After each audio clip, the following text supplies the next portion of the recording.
वांबोरी घाटात गोणीत भरलेला मृतदेह आढळल्याने एकच खळबळ। MIDC पोलीस स्टेशनच्या हद्दीत वांबोरी घाटामध्ये एका अनोळखी पुरुषाचा मृतदेह आढळून आल्याने परिसरात प्रचंड खळबळ उडाली आहे। सदर व्यक्तीची हत्या करून पुरावा नष्ट करण्याच्या उद्देशाने मृतदेह या ठिकाणी आणून टाकल्याचा प्राथमिक अंदाज पोलिसांनी वर्तविला। 2 गोण्यांमध्ये भरला होता मृतदेह। मिळालेल्या माहितीनुसार मारेकऱ्यांनी अत्यंत क्रूरपणे मृतदेहाची विल्हेवाट लावण्याचा प्रयत्न केला। मृतदेहाच्या डोक्याच्या बाजूने एक आणि पायाच्या बाजूने दुसरी अशा 2 गोण्या चढवून मधून शिवून घालून तो घाटात फेकून दिला होता। हा मृतदेह साधारणतः 2 दिवसांपूर्वीचा असावा असा अंदाज घटनास्थळावरील परिस्थितीवरून लावला जात आहे। वाहतुकीचा खोळंबा आणि नागरिकांची गर्दी। वांबोरी घाट हा नेहमीच वर्दळीचा रस्ता असल्याने ही माहिती वाऱ्यासारखी पसरली।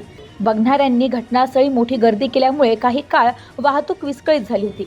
घाटात मृतदेह आढळल्याच्या चर्चेने प्रवाशांमध्ये भीतीचे वातावरण निर्माण झाले। पोलिसांसमोर ओळख पटविण्याचे आवाहन MIDC पोलिसांनी तातडीने घटनास्थळी धाव घेऊन पंचनामा केला।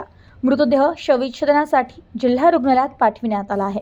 या प्रकरणी MIDC पोलीस ठाण्यात अज्ञात आरोपी विरोधात गुन्हा दाखल करण्याची प्रक्रिया सुरू आहे। अद्याप मृताची ओळख पटलेली नसून शवविच्छेदन अहवालानंतरच मृत्यूचे नेमके कारण स्पष्ट होईल। या प्रकरणाचा पुढील तपास पोलीस निरीक्षक आणि त्यांचे पथक करत आहे। Bureau report, news today 24, Ahilyanagar.